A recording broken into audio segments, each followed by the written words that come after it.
Vanco has launched a new line of TAA-compliant HDMI cables designed specifically for government education and federally funded projects. I love the folks that listen to AVNation outside of the U.S. This conversation is going to be almost exclusively about us big dumb Americans. USA!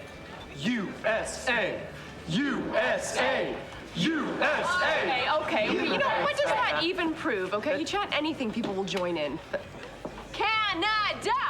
Canada! Canada! Okay, they won't chant anything. Mergers and acquisitions, TAA and BAA compliance, and the increasing availability of UC room kits. All that and more next on AV Week. This is AV Week, episode 720, recorded Friday, June 6th, 2025. One size fits most.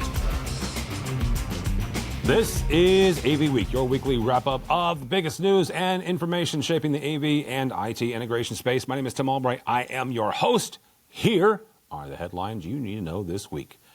Netgear is making a move into the secure networking space with its acquisition of Exium, E-X-I-U-M. So you pronounce it however you want to. Company obviously has a say-so in that. It's a cybersecurity firm known for its SaaS platform, that Secure Access Service Edge. The goal? To combine Netgear's hardware reach with Exium's secure cloud-native network to better serve enterprise and SMB customers. This marks a major step in the convergence of AV, IT, and security. If you are deploying AV over IP, secure networking just got quite frankly, a little bit more secure if you're leveraging Netgear. Spinitex is now QSIS certified with a new plugin that brings programmatic, data-driven digital signage directly into the QSIS ecosystem. Now, this is built for use with their Elementi software. The integration enables dynamic content updates driven by external data sources. Now, you're looking at weather, occupancy, all sorts of external data sources. For integrators already using QSIS for control and audio, this plugin offers a new level of signage automation and centralization. For IT and AV managers, it means you have a lot more data sets, quite frankly, to leverage in your system. Matrox Video has announced that its Origin Media over IP platform has completed Amazon Web Services Foundational Technical Review. Say that 5 times fast. That means the platform now meets AWS's best practices for security, reliability, and operational excellence. This is a nod to Matrox's cloud ambitions and a sign that we will most likely be seeing more IP workflows hosted natively in the cloud, a trend that continues to accelerate. Peerless AV is going global with its Seamless Connect Universal DV LED mounting system. Now, this is already available in the States. However, this next-gen solution is designed to accommodate virtually any display size or configuration, including curved and 90-degree corner angles. The fact that it's allowed or available globally now is a huge step. They did show it at ISC, and most likely they're going to show it this coming week at Infocom. This new system could make installation faster, cleaner, and more flexible than ever before. Our final story before we do our final story, a note that AVNation is indeed owned by CTI. Well, CTI has purchased its first international expansion with the acquisition of Candeo Vision in the UK. CTI CEO John Laughlin said the move helps better support global clients while bringing the company's managed services approach to new markets. That wraps up your top stories for this week. We'll be back with our roundtable discussion where we will tackle TAA and BAA certification and the rise of UC room kits. This is AV Week. All right, welcome back. Now we bring in our fantastic roundtable with us to discuss the news and information we have gathered this week. First and foremost, you know her, you love her, you just don't know where she is. Dawn Mead, AV. Dawn, how are you, ma'am? Very good, thanks. Thanks for having me. So we have a typical, we have the same, we have a group of folks, I call them my gang of 6. Kelly Teal is usually on that, but we had somebody drop out this week, so now I'm bringing 2 gang of 6 together. This is very unusual for me. So Kelly Teal, welcome, ma'am. Thank you as always for having me. And last but not least, a guy that I'm stealing from Matt Scott from AVWeek, Jeremy Glowacki, formerly of Everything Residential, but now is with Projector Central. Welcome, sir. Hey, thanks for having me. Hopefully I can hold up my end of the bargain here. You said, do you trust me? And I said, actually, I do. And that's why I'm here, because I can't talk everything commercial, but I'll try. There's a joke there about that was your first mistake, is that you said, yes, I trust you. Yeah. He's going to do fantastic. All right, first and foremost, first story comes to us from our friends over at Rave Pubs, writing about AV room kits. And what I mean by this is UC platforms that are bundling together, right? Article goes on to talk about how this is quickly becoming a go-to solution for enterprises looking to standardize meeting room technology at scale. That's an important part here. These kits bundle cameras, microphones, speakers, a lot of times, sometimes displays even. They come pre-certified for Teams or Zoom or whichever platform you're using. Teams and Zoom, let's be frank, is the two big ones. You've also got WebEx in there and you've got Google Meet. All of this is a single package that is promising simplicity and speed of deployment. With that convenience comes questions about flexibility, compatibility with the existing infrastructure, and quite frankly, potential lock-in with a specific vendor. Kelly, I want to start with you on this. When you take a look at, let's say, standardizing a room, and you're deploying, for one of your clients that has 100 conference rooms or 100 classrooms, as these kits become more prevalent, how can your customers, how can the end users, the IT managers, how can they ensure that these standardized solutions are meeting all of their individual needs in these individual rooms? I've actually thought a lot about this recently too, because I think these room kits represent, like what you had said previously, a paradigm shift from old AV models where you can have this custom, complex, hardware heavy to a standardized, IT friendly, software driven approach, which is what a lot of people are expecting now. I think there's a lot of long-term effects, and it also depends. Like, we're gonna have to separate that and say, okay, what are the long-term impacts of, for the IT and AV users versus for designers versus for integrators versus for end users. The bundles do solve that complexity problem that we were seeing a lot of. They simplify this multi-part problem where you have camera, mic, display, control, software into one SKU solution. And a lot of the key points are cross-functional alignment, right? So room kits only work because AV/IT architecture and or software vendors co-design this unified solution, right? So when we go from a shift from product to experience, the best room kits are experience driven. So I get the request, I want to walk into the room and it just works. I want to look at it and it turns on, and other sectors can emulate this by bundling around user goals rather than just features. And I think with IT AV users towards turnkey cloud managed simplicity is a lot of what we look at. For designers, we look for repeatable platform aware design. And then for integrators, they look for a lot of hardware installs to software and services.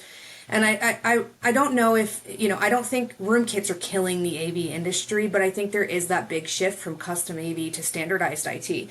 And we can still customize it a bit, but there are a lot more restrictions, and we do have to tell our clients that, with room kits, you are getting essentially a pre-engineered hardware and software bundle. You're getting a unified control interface. You have to use this control panel with it. Here's the long-term impact. You do have the simpler deployment. You do have faster design cycles, but you've got less flexibility and customization. And for a smaller room, huddle spaces, small conference rooms, meeting spaces, breakout rooms, that all works. But we do have to remind them there's a decreased demand for advanced AV engineering in this scenario. It's great, but at the same time, designers will adapt to designing around these kits, but we're not building systems from scratch anymore. And that's something we do have to, distinguish between the traditional AV setup and then with room kits. ID departments take over room support. AV systems included in enterprise monitoring tools, and security and compliance becomes IT priorities. AV teams may lack some network and security fluency that may get sidelined. For AV professionals, designers as we're evolving into the AV over IP and unified communication specialists, is essentially what I call ourselves. We have to take this from a craft to logistics, and that's what we explain to our clients all the time. Dawn, I'm going to bring you on this. I was having a conversation with a designer not long ago about this very thing, about these room kits. And they were relaying a story where they had a client that had 10 identical rooms. Let's say it was 20 feet by 20 feet, 20 meters by 20 meters. The actual size doesn't matter. But they were identical rooms. The doors were the same place. The materials were the same place. They could deploy the exact same gear. And yet somehow the acoustics were different in each room. So how do you, this is one of those questions where, this is one of those situations where there is a science to AV, 100%.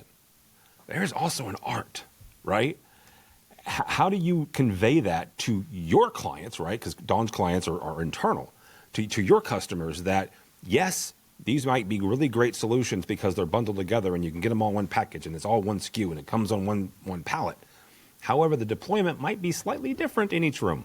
I mean, if any of you figure it out, let me know, because I would really like to be able to use that. I mean, here's the thing. When I saw this article, I thought this was going to be the one I was going to be on my soapbox about more than anything, because this is both the bane of my existence and the best thing to happen to me in this role is the rise of these room kits. Bane of my existence because, like you said, it's not customizable. You are stuck with what you're stuck with. You have to have the exact same everything. And if for one air handler is half a block off from the rest of the system, it's going to sound horrible or it's not going to work right. Or if this conference room is a foot closer to that skiff or that other area that's going to have interference, it's not going to work. And these are some of the many issues we encounter. They're great in the fact that for an enterprise the size of mine, stupid big, I don't even know how many rooms I support. That's an official size, by the way, stupid big. It really is. 8 years on, I have no idea how many buildings or how many rooms I support enterprise-wide. None at all. And the people above me that I ask have no idea. So for us, 90% of those rooms are going to be like cookie cutters. And we're going to want something like a room kit, maybe not a branded ecosystemed Teams room, Zoom room, whatever room kit, but we're putting together kits of this is the equipment that is expected in a room of this size with this functionality, put it in. But our IT guys love the room kit. They've totally drank Microsoft and Cisco and whoever else's Kool-Aid, and they are there for it, and they can just order that SKU through their IT channels. They don't even have to come to us weird AV people with our weird integrators and weird distributors and weird whatever else they don't understand. And they can just get it shipped with the next batch of computers or the next batch of software and put it up in their location that doesn't have an AV person on site. And that's great until it doesn't work, until it gets kicked off the network. Not every enterprise has multiple networks of varying levels the way we do. But if you're in the wrong building or the wrong side of the building, your system might not work. Just since we've been on this call, I'm in a new space. I told Tim since last time I was on the show, it's a different network. So I was off spinning for a minute there, trying to get back on the network. We can't control that across the board. So these room kits have to be somewhat flexible. And the first thing my team does when we go into a building that has a bunch of these deployed is we go in and we take them off of their stupid Teams room, Zoom room, whatever room mode, slap them in device mode so that they're basically a USB camera, USB speaker, USB. It makes it much more flexible. If the existing piece of hardware that didn't come with it doesn't work, we go grab a little hub type, whether it's a computer dock or one of our many manufacturers. I could name several that make little docks that auto switch between a laptop and an in-room PC and works with all their USB devices. And we can still do the room kit model, but have that flexibility. The user experience will still be the same because again, stupid environment. We don't have the opportunity to walk in and biometrically determine who's in the room and how they're going to use it. We have way too many security issues for that. But for our user experience, we can make it consistent across the board without locking into the ecosystem, without locking out. We usually use Teams, but this customer is a Zoom place exclusively, and we need to work with them. Well, we can't meet in these 12 rooms. We don't have that problem when they're in device mode. We can just flip over to the other software in the computer and go. So, like everything in this industry, your mileage may vary. In a big enterprise, it can definitely be a blessing, but be prepared to use device mode ruthlessly. I know the software folks don't like me hearing me say that, but we have fantastic Teams rooms and Zoom rooms in our enterprise that our IT guys put in. And for some reason, next Tuesday, all of the little touch panel controllers that came with them just stopped working. Was it a patch that got pushed from the manufacturer? Was it a patch that got pushed by our cyber guys? Who knows? They just don't work anymore. So now we need to make it work and keep that user experience. So I could rant on this for a week and a half. Just job security, Dawn. Well, exactly. But moving on, let someone else talk. Glowacki, from your perspective, take a look at it from a broader manufacturing perspective, and Jeremy covers projectors and screens and stuff like that now. But what can other manufacturing categories, what kind of product categories learn from these bundles, both the good and the bad? From what both Kelly and Dawn have laid out, that the good obviously is standardization. The bad is, well, then you got no customization. But what can other manufacturers learn from these bundles? The only way I can really connect to projectors, and I don't feel like that's the best fit for this, is the lifestyle category projector, where they're trying to incorporate audio into a projector because it's a one size fits all piece that you bring into a room, and they're geared toward the younger generations. Are trying to keep projection viable for that. And there's some, apartment dwellers and that sort of thing.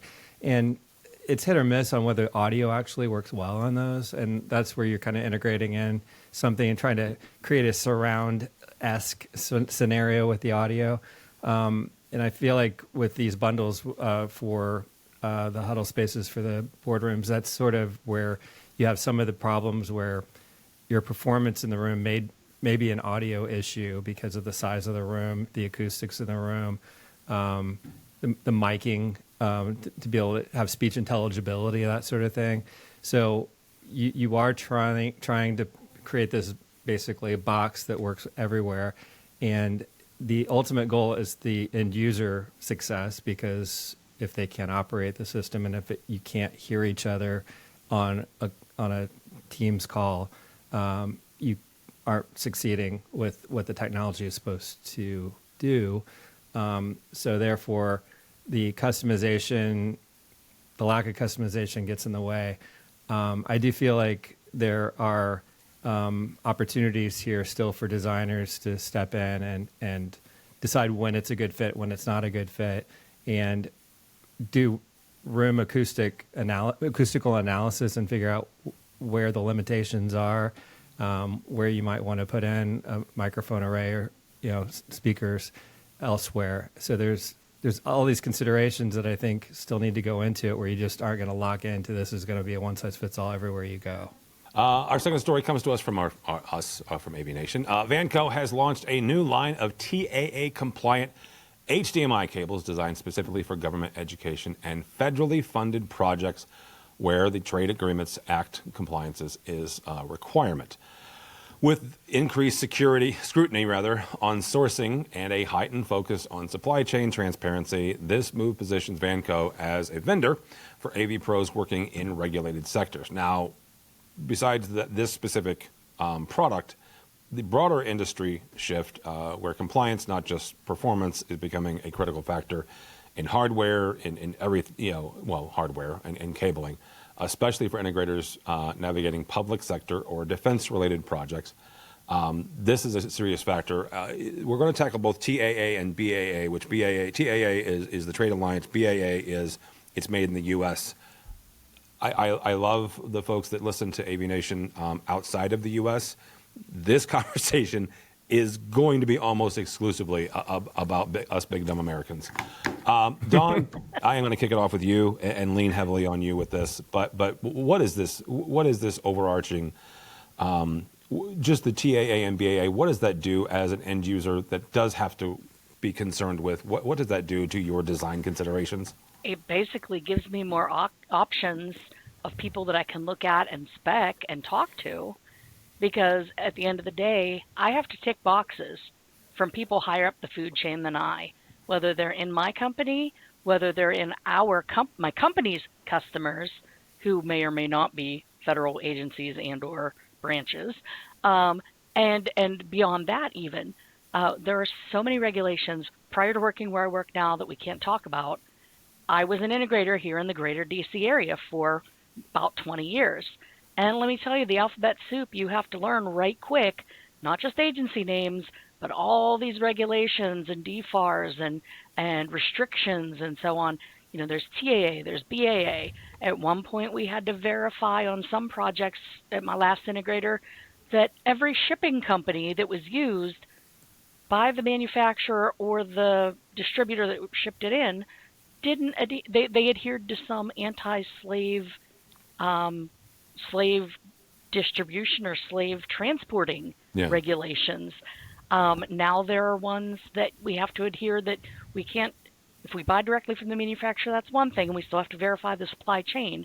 But if we do anything in between, distro, rep firm, integrator, anything like that, we have to have each of them certified to verify that they're not taking apart the products from the manufacturers and or replacing the products from the manufacturers with counterfeit goods. And like every other week, there's something new.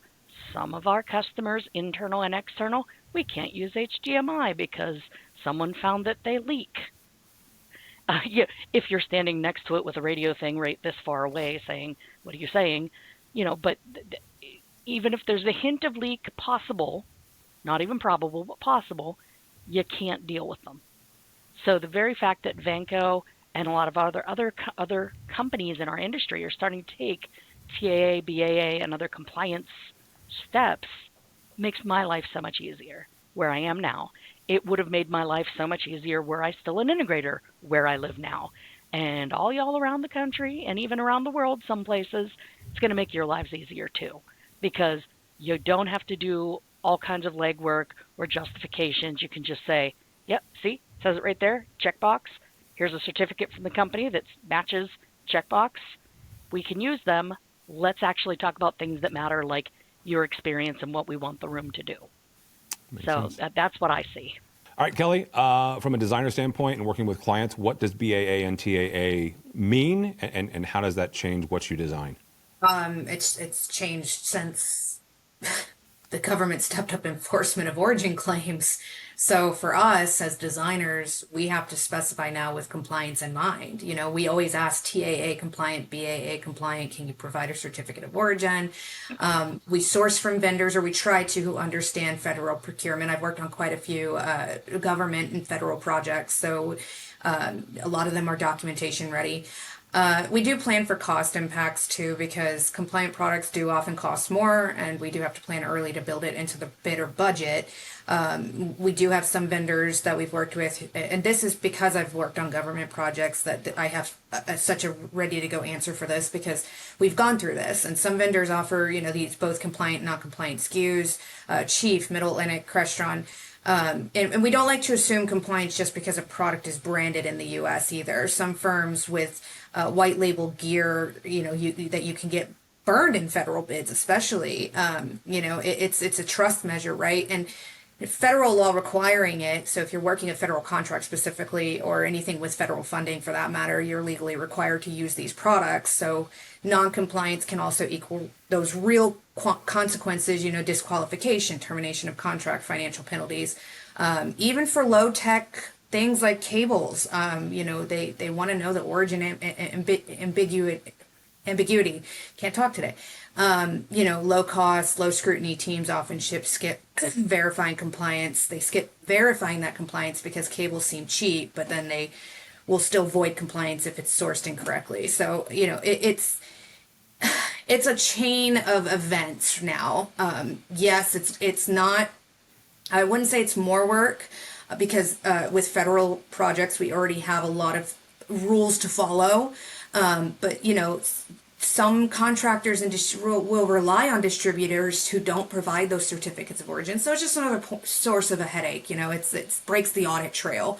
It's a little bit more tracking and monitoring and making sure that what we're using is compliant, and making sure that vendors like Belden and C2G and Liberty AV, offer those, because those are the ones we use the most, and then also keeping that procurement record and using procurement filters. And as minor as cables seem too, they're often the hidden heel of federal compliance, especially when you're working on not just AV but telecom. Even one single non-compliant HDMI cable from another country can jeopardize a federally funded build out.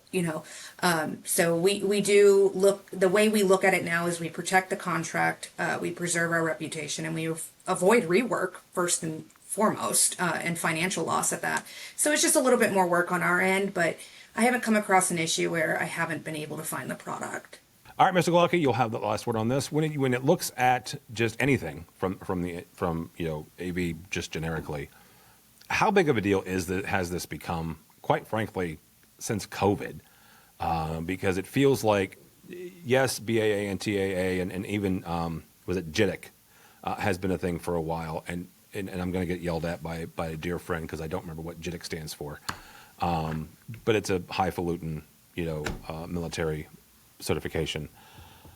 It feels like that this has become a bigger issue since COVID and since the supply chain, let's call it meltdown, of 2020, 2021. So how big of a deal is this, and how do manufacturers and the dealers kind of navigate these waters? Yeah, obviously during supply chain issue time period, I don't know how we refer to that, but that was a time when everyone was just scrambling to find product wherever they could find it. And I think that you probably were cutting a lot of corners with quality and security and everything like that.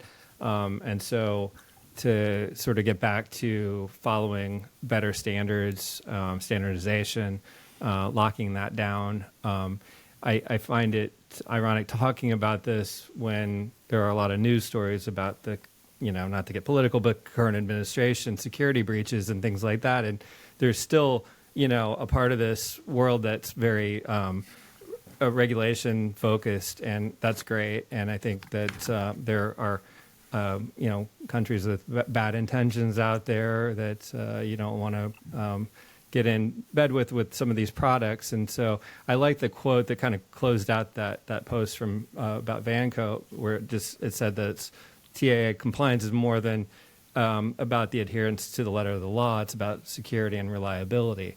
And even non-governmental organizations sometimes require TAA compliance because that ensures the technology is sourced from a friendly nation. And you're sensitive to security and that type of thing, no matter what business you are in, even if you're not government affiliated. So I think that's kind of the key here. It's kind of ensuring that quality and that security. Well, and you make a big point here, because you've got, as we have learned here in the States, and again, I'm going to follow Jeremy's example here and not get overly political, but there's an awful lot of organizations that are attached to the government that maybe I didn't even realize. And you've got banking that is, you've certainly got medical, you've got higher education that is on various levels. So yeah, absolutely. Even if you aren't an alphabet soup organization, you still might want to take a look at this. So yeah, absolutely. All right, gang, thanks so much. Dawn Mead, thank you, ma'am. How do people connect with you? Well, you won't be able to connect with me this coming week at InfoComm. Sad Santa, I won't be there. I'm mad at your boss, by the way. I'm saying that publicly. I am mad at your boss. Well, give me a second. You can always find me personally on LinkedIn, Dawn Mead, or on any of the socials at AVDawn. However, if you are going to InfoComm and you want to yell at my boss, or more accurately, learn from him, because he is a brilliant guy and has been doing this forever. Oh, he's brilliant. I'm still mad at him, though. You can be mad at him, but you can be mad at him on Thursday, June 12th at booth 4327. He will be sitting on a panel called Transforming AVUC with ITSM, automation, and AI at global scale. And that's a mouthful, but he's going to be on a panel with some folks from Walmart and LinkedIn and a few other places. And our good friend Kristen Bidwell will be on the panel. So come and check out Gary and the gang at Infocom. And if you want to yell at him or give him crap for me not being there, feel free. 100%. All right. Thank you, ma'am. Just don't get me fired. No, don't get her fired. You can get me fired if you want. You can tell him I sent you. I am only on LinkedIn. Mr. Glowacki, thank you, sir. I appreciate you trusting me. You did a fantastic job. So how do people connect with you? How do they connect with Projector Central? And you are going to Infocom for the first time in a while. So how do they connect with you there? Yeah, I'll be running like a chicken, that whole thing. At Infocom, we will be recording videos with every projector manufacturer that will talk to us, which are most of them, hopefully, and projector screen company. And, kind of try to look for the guy with a camera following him around and a couple other people. But hopefully I can say hello. And then find me on LinkedIn if you would like to. And our website's projectorcentral.com, where you can read really long, well-written, detailed, technical reviews of projectors. Amazing group of talented reviewers that I've got working for me. Thank you, Rob Sabin, my predecessor, for setting all that up and making my transition into this role very easy so far, working with great people. Every now and then I write something as well, and I'm starting a podcast. We're about 6 episodes in, interviewing the reviewers about their projects. So hope to have you check it out. And Jeremy, for what it's worth, I know you're new, but I've been using Projector Central for my whole career. 20 years of great info from those guys. So go check out Gary's group. Jeremy's group, sorry. Thinking about my boss again. Thank you. Gary's your Appreciate boss. it. Jeremy is the projector guy. Either way, they both know what they're doing. They do. Thank you both so much. For me, for Tim Albright, don't follow me anywhere. Unless you want to read things that I write that have nothing to do with AV. You can connect with me on LinkedIn if you'd like. But go by the website, AVNation.tv. That's AVNation.tv. We're also heading to Orlando. By the time you listen to it, I'll be there. Probably very hot and very humid. So if you can check out the website and check out our coverage, AVNation.tv/IC25.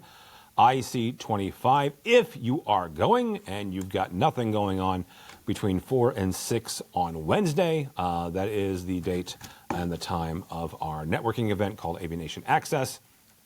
Come by. I call it a walkthrough party. Come through, grab a drink. I don't care if you drink or not. There's some sort of beverage that will fit your need. I will be having a sparkling water. So whatever you'd like, grab some food on your way out the door and on to your next party. So you can check that out and register for that as well at avnation.tv/IC25. Mitchell has been very, very busy, quite frankly, for the past month. And he still has time to crank out new episodes, including a brand new State of Control that looks at Crestron Masters 2025. So you can check that out as well. If you are watching this on YouTube and you're tired of seeing me and my big dumb face, you can go listen to us on just the audio podcast. And if you're listening to the podcast and you want to see what these fine people look like, you can go watch us on YouTube. So go the opposite direction. You can check us out there, but go by the website, avnation.tv. That's avnation.tv. Thanks so much for listening. Thank you so much for watching. That is all the time we have for AV Week. The network for the AV industry. What are you listening to? This This is AV. This is AV Nation. This is AV Nation.